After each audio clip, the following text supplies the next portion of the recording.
Hi everyone, it is Sunday, it's August 28th, and I have a very special message for you. I just got home from being on the road for 3 days, and as I was driving here, I had a really strong pull to do this video. And I probably just have a few minutes. I'm going to get straight to the point. For those of you that don't know me, I'm Maria Richella, and just like you, I take a lot of things for granted, including words, the words that we use, how we formulate our prayers, how we formulate our goals, desires, intentions. And a long time ago, I learned that I should never pray for courage or patience, because if I prayed for courage, I would get a lot of reasons I get a lot of situations where I had to practice courage. So it's almost like courage gave me the opportunities to develop courage. I also learned that if I prayed for patience, I would get a longer wait times. And this was such a slap in the face, my friends. I didn't know that I was shooting myself in the foot with my own prayers and intentions. And I don't know if any of you feel familiar with what I'm talking about.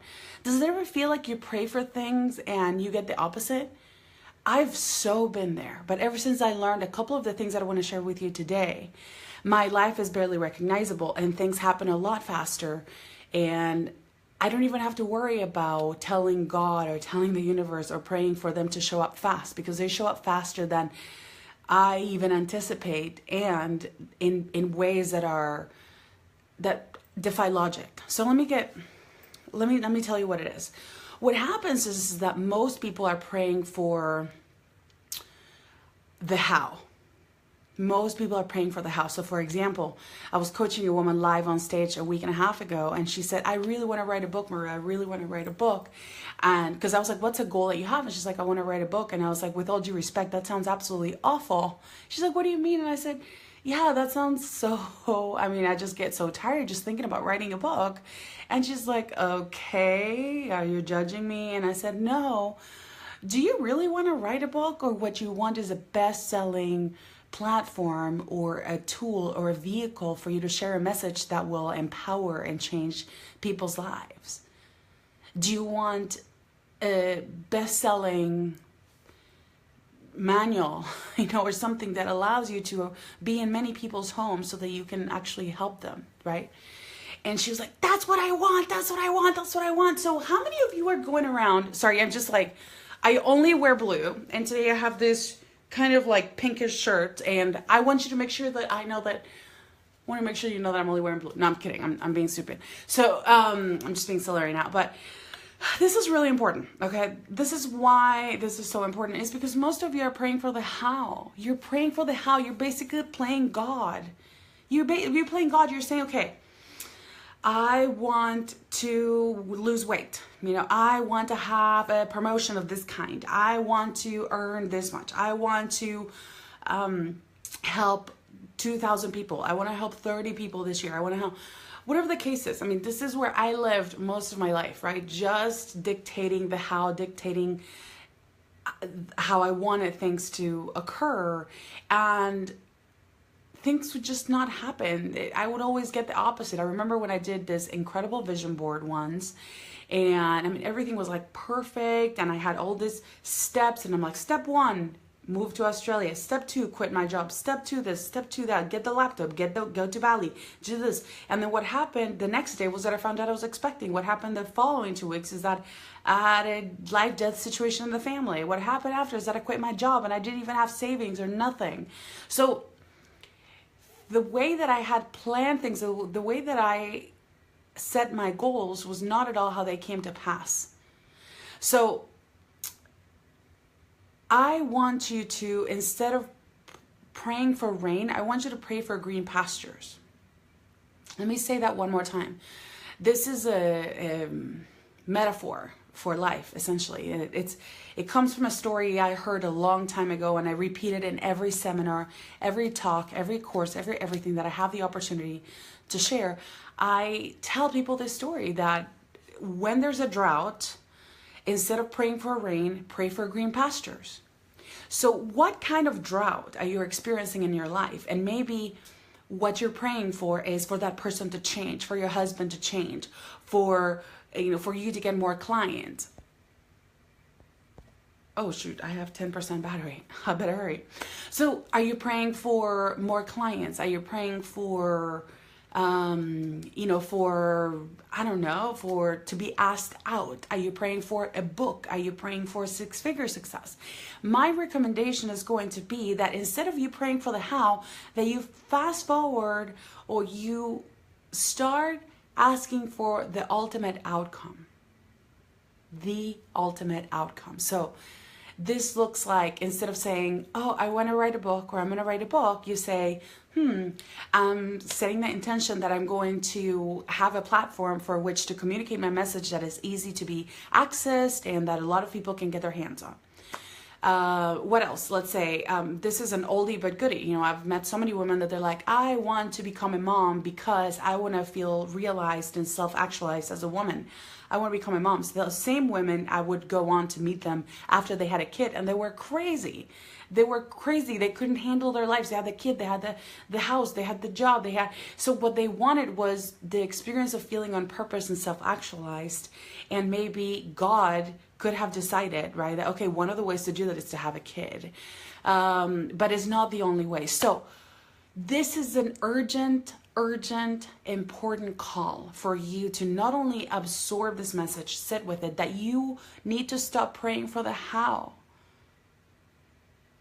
Okay?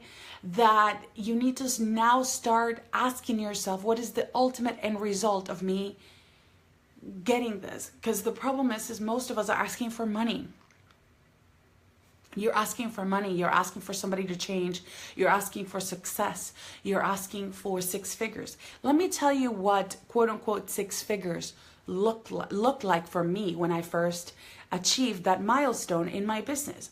The internet sold me that six figures in business was success. So guess what? That's what I focus on. I'm like, I will get to six figures, and that will be the tattoo and the stamp of approval, or the mark of success, I guess, in an online world, or because I have an online business and whatever.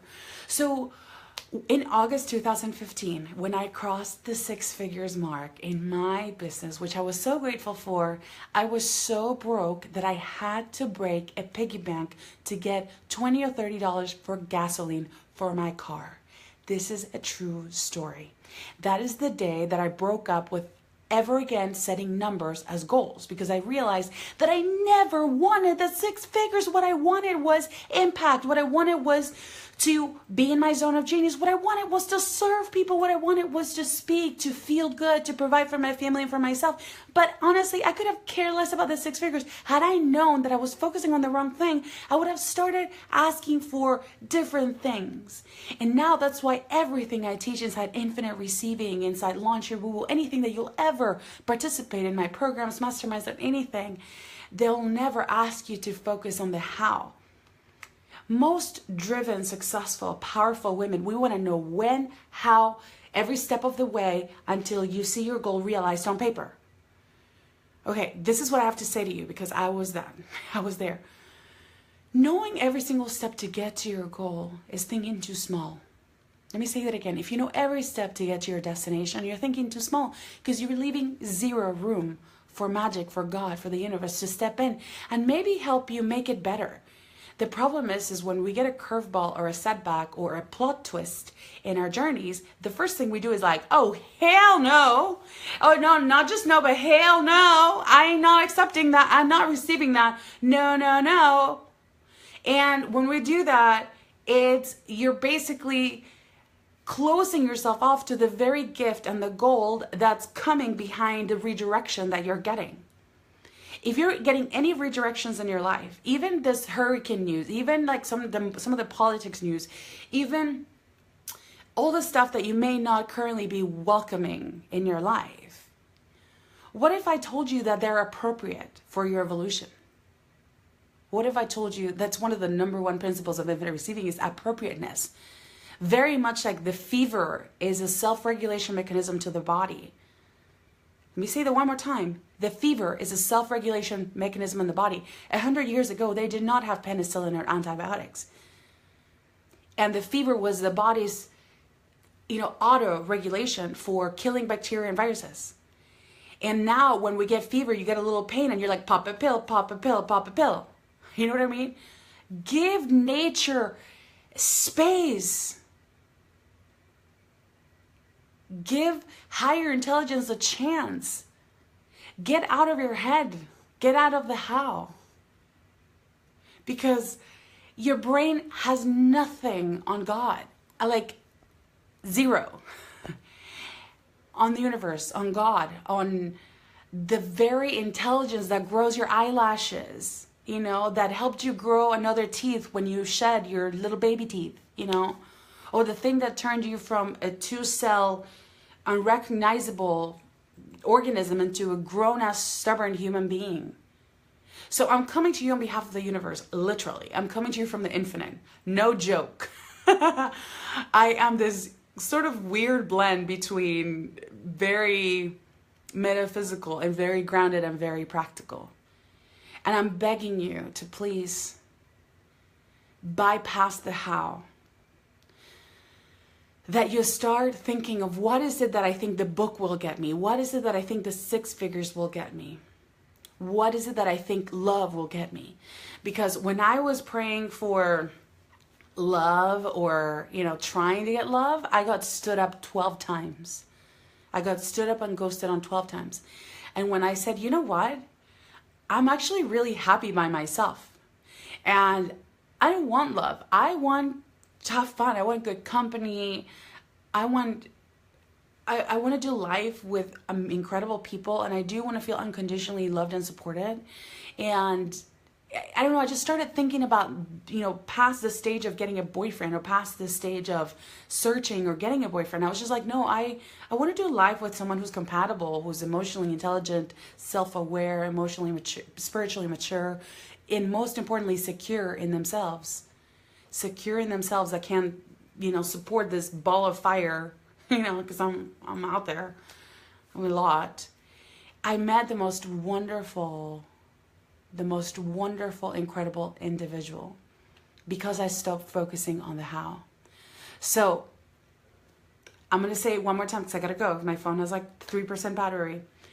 Stop praying for courage because you may get more reasons to be more courageous about. You may get more scary situations. When I was praying for courage, holy crap, it's like every week I was becoming Wonder Woman in courage muscles, because I had to be like, oh shoot, I'm leaving, I have to go, I have to decide life, death here, job or no job here. So I stopped praying for courage and I stopped praying for patience. So what I told my clients and people and myself is, instead of praying for patience, you pray for faith and you pray for trust, that you have infinite trust and confidence in God and the universe. Because honestly, there's so much more available out there in terms of solutions, in terms of what can occur that are not visible or accessible for your conscious mind for a reason. Okay? So the potential solutions that are being formulated for you in China, India, Japan, Venezuela, you have no idea. I had no idea that at the same time I was breaking up with my ex-fiance, my now incredible boyfriend was going to be getting divorced, or separating. So you just have no idea what the world and what the universe is organizing and mobilizing for you right now. Start focusing on not the how, but the after, right? What is it that thing will get you? And I promise you that your life in no time, in the next 3, 5, 6 months will be different. We'll be in a different trajectory, in a different direction. In a year from now, we'll be barely recognizable. And in a year and a half from now, you may be sitting here doing a video for you people telling them, if you stop focusing on the how, if you stop trying to micromanage God and the universe and tell it exactly how it's supposed to send you blessings this way, you may be lecturing people on trust, faith, and how much more is out there to be had and to be received that you don't even have to worry about, because the how is never your job. Thank you so much for attending this incredible broadcast. I hope it was incredible. I don't care if it wasn't. It's my heart, my soul. it feels extremely important for me to share this message. And the reason I'm sharing it now is because I realized I was taking for granted the way that I pray, think, meditate. I don't meditate. The way that I think, ask for, set intentions. I was taking it for granted. And I realized this is how I live my life. And then when I try to tell other people, they would be like, huh, what are you talking about? And I'm like, do you not see what I see? Do you not see what I see? And they're like, I don't get it, Maru. And so I'm going to make it my job now to make sure that I don't bypass this really important step of how I see the world, experience the world, relate to the world, and it's never, ever, ever on the how. So go on and practice this. Let me know how it goes. And please, I ask you to please share this message with as many people as you possibly can and apply it into your life. I really adore you. Thank you for being with me in time and space right now. And I wish you nothing but greener, more beautiful pastures, whichever way the universe knows to deliver it to your doorstep fastest and bestest and most awesomely. Mwah. Thank you for being here.